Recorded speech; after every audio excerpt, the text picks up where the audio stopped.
Today we are here with Kemal Chomani. He's a Kurdish political analyst and a PhD candidate at the University of Leipzig in Germany. And also Nilüfer Koç, who's the spokesperson for international affairs at the Kurdistan National Congress.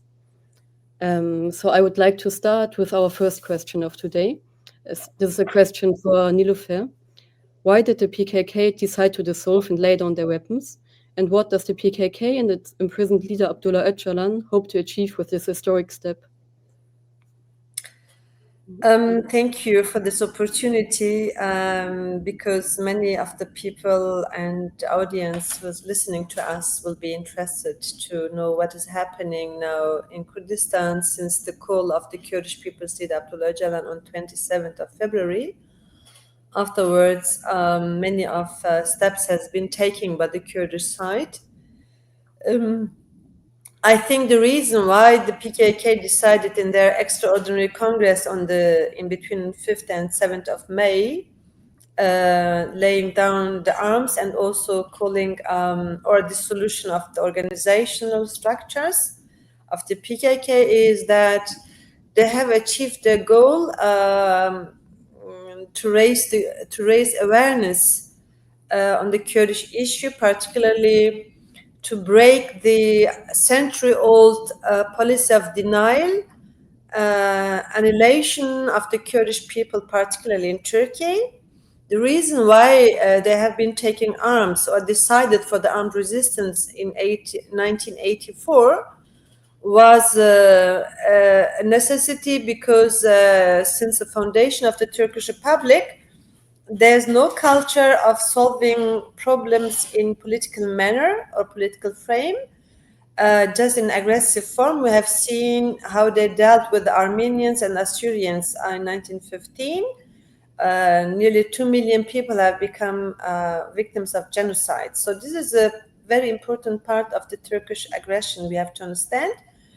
And the continuation of this aggression against others than Turks have been done through two ways. One was through militarism, and the other one was through legal and political security measures for assimilation of the Kurds. So there was a continuation of denial of the Kurds until the 29th uprisings of the Kurds starts, which was the PKK. And what they achieved was, after so long-term struggle, is that Turkey can't deny the Kurds anymore. So the Kurds are visible in Turkey, and the Kurds are visible in whole Middle East. Since the center of the Kurdish problem is in Ankara, and the change has been made in Ankara through the Kurdish resistance led by Öcalan and the PKK. So now they say, well, we achieved our goal, so the Kurds are visible. We brought Turkey to a point to recognize the Kurds. So the armed struggle played its role to defend the existence of the Kurdish people. They have been threatened by Turkish genocide. So now with the heroic resistance, Turkey has to solve the problem. And since the Kurdish problem is not just a domestic problem of Turkey, because its creation was done by the European states during the 20th century when they came to Middle East, the PKK and Öcalan achieved to internationalize the Kurdish problem also in Europe through the Kurdish diaspora. So the Kurds are also visible in Europe. Those who created the card have to deal with the card now, since the Kurds are knocking at their door, say, we are here, so you can't play with this card anymore.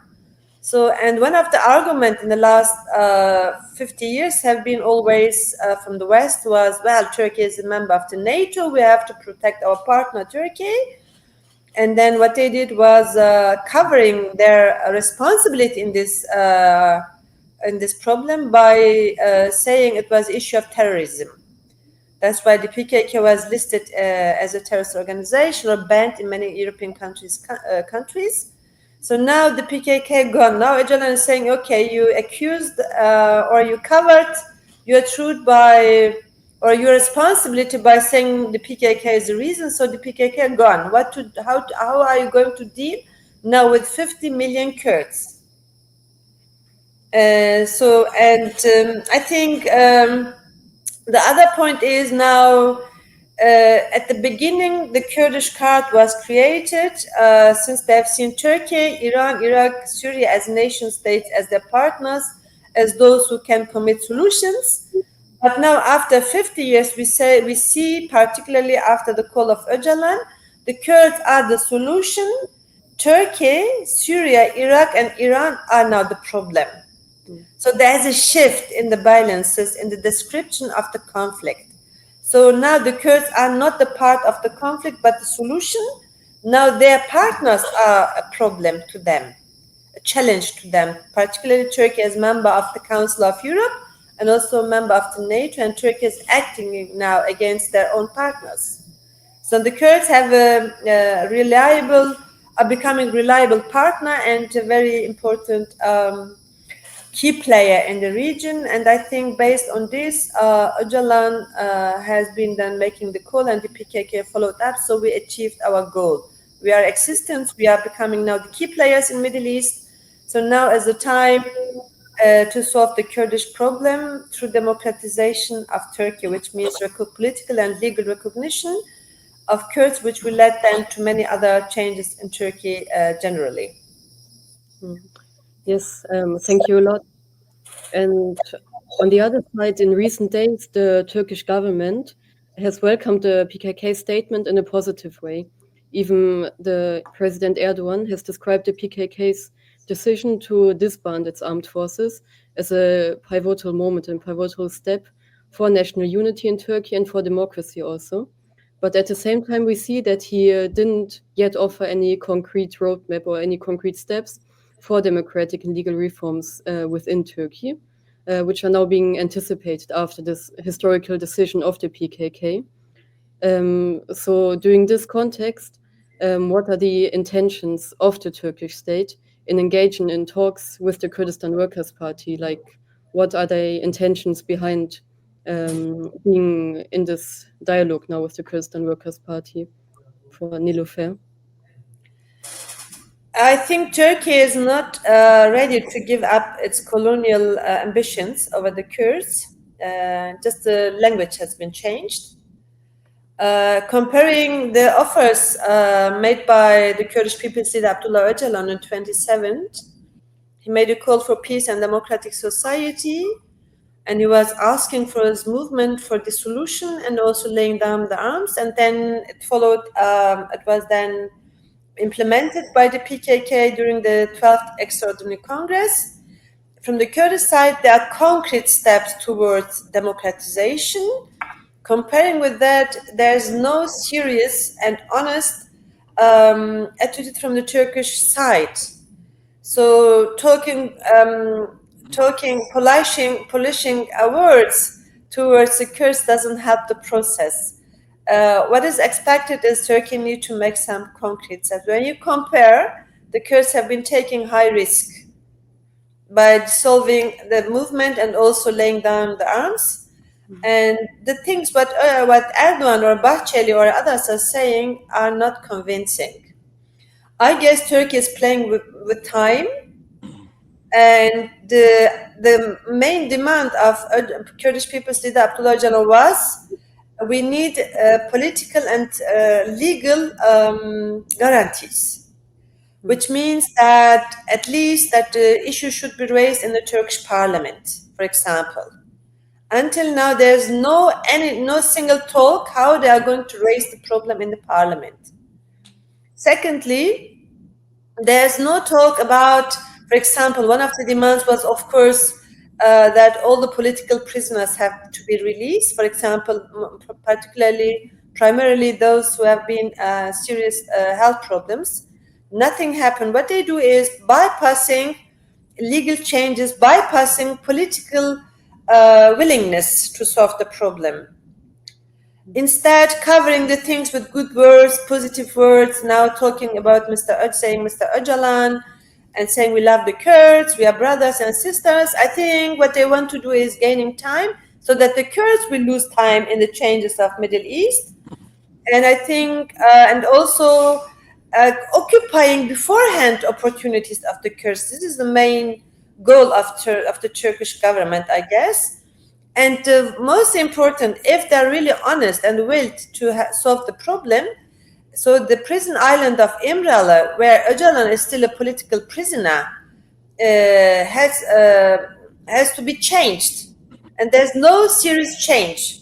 So one side is still occupied. One part, the Kurdish part, is still in prison. And if they're honest in let's say opening the path for democracy, then the first step has to be done in the changes of Öcalan's imprisonment conditions. And the Minister of Justice said just 3 days ago clearly, there's no debate in the Turkish area of law and justice.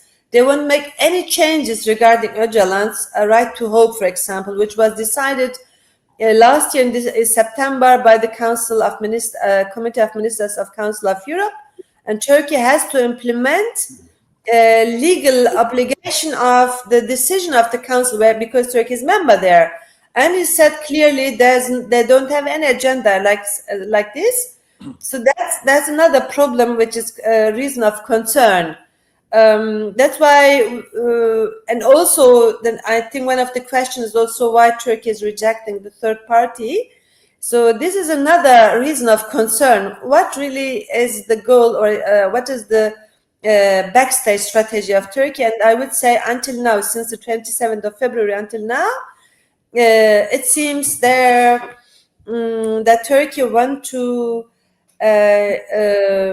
gain time so that the Kurds, since they are very becoming a key player, and as such they would have opportunities to solve and deal about the Kurdish problem with other states in the region. So because there are a lot of states who are interested, looking for new partners, and the Kurds are reliable partners, as you have seen in the last 13 years in Syria, when the Kurds have been keeping in dialogue with the international coalition defeating the IS, for example, with the 32 states who are involved in this international coalition. And the Kurds gain trust in their capability of negotiation. So Turkey is fearing that the Kurds can go ahead with these achievements in diplomacy in Middle East. And what they do is saying no solution to the Kurdish problem currently. So that's why we shouldn't take it serious what they say. We want to see what they want to do. So there's no any single concrete step done by the Turkish authorities, whether legally or politically. So that's what I can say. Yes, thanks a lot. And then I would continue with a question for Kemal. As Nilüfer now also mentioned, the role of Abdullah Öcalan is really crucial in this process. In the dissolution statement of the PKK also emphasized that the practical implementation of the transition, which they want to achieve in line with Öcalan's call for peace and democratic society, issued in February 2025, that this transition process would have to be led by Abdullah Öcalan. And meanwhile, also many other voices are calling for the immediate freedom of Abdullah Öcalan to play his negotiation role within the peace process in Turkey. But we see that Turkey is delaying his release. What are the reasons behind this delay? Well, as Nilüfer Khan said, the Kurdish question is 100-year-old question, and 100-year-old of denial of the Kurdish existence in Turkey. And so it's a very complex question on one side. On the other side, peace process are also very complex. And it's not like the peace process has just started. It has just been a few months that the peace process has started. And we understand that the peace talks between Turkey and the PKK goes back to 1993 during Turgut Özal, and then there have been very different phases of peace talks between the PKK and Turkey, but almost all have collapsed. So this process that has just started, I think, every actor is very much wary about this process. So there are different for me, the way that I have understood why the Turkish state is delaying Abdullah Öcalan's release is the first reason is a very legal question. As you know, like for Turkish state, Öcalan still remains a terrorist leader who is being imprisoned, who has been sentenced for life sentence. So if Öcalan should be released, there should be legal mechanisms, and that's also one of the demands of the Kurdish side, that there should be legal mechanism for any steps that the Turkish state is taking in the future. This is first. And secondly, as you know, Erdogan, especially Erdogan, is very wary about the domestic and more particularly nationalist backlash. And releasing Öcalan, for me at the moment, very much sure, and also he's not very much serious whether this process will be successful or not. And if Öcalan will be released, then that is somehow will be interpreted as the end of the peace process. So this is also another question, another reason. There's also another reason, I think, because the Kurdish side, especially the PKK, has centralized the Öcalan. They have emphasized so much on Öcalan's freedom. So Turkey, I think they are using the delay as a tactical, so that maybe leveraging Öcalan's influence for the future, like because the PKK is very much emphasizing on Öcalan's freedom.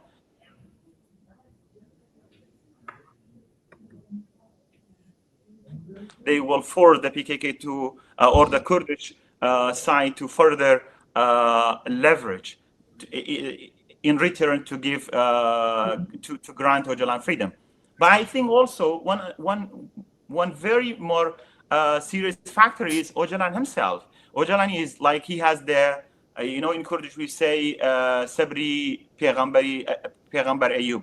So he has the patience of Ayub prophet. He's very patient. He wants to approach this process very strategically and very seriously, so that his freedom will not be the center, but rather the democratization of Turkey and the resolving the Kurdish question. So if he can push the peace process without his freedom, just with being in prison and talking to the PKK and all the other sides, I don't think he will make his release to the peace process to continue. Above all, as you know, like this process is should develop step by step, I think. But on the other side, I think it is time, step by step, for the Turkish state to show that although Öcalan has not been released so far, although he may not be released in maybe 2-3 months, but yes, the release of Öcalan is one of the points that we will approach and we will gain in the next few months. Otherwise, I think even if there's a lot of skepticism within the Kurdish population, and also within the Kurdish academics and also Kurdish political leaders and parties, even though if they don't want to be very skeptical, because everyone wants peace, but everyone is very critical. So that this criticism and this skepticism to turn into some sort more approaching the peace process with opening arms, I think that it is time for the Turkish state to take serious steps to turn the peace process. That PKK has responded to Öcalan's message positively, laying down arms. Turkish state should take this process more seriously, and it should give legal guarantees, as Nilüfer Koç said, and also apart from legal guarantees, also the Turkish state should give a clear vision, a clear roadmap how this Kurdish question will be resolved, and how the prisoners will be released, and how Öcalan's situation will be changed first, and also eventually that we will receive Öcalan's freedom. Because why for the Kurdish and also the PKK, Öcalan's freedom is very important. Apart from that, Öcalan is a leader, he's a philosopher for them, he's a political thinker, but also Turkey has tried to, has securitized the Kurdish question, and also they have used the name of Öcalan, putting him in prison, bringing all the international, several countries into working together so that Öcalan will be released. Öcalan will not be given political asylum right in Europe. So all this, Turkey tried to centralize the securitization of the Kurdish question in Öcalan's name. So on the other side, the Kurdish people also has very much emphasized on Öcalan's freedom.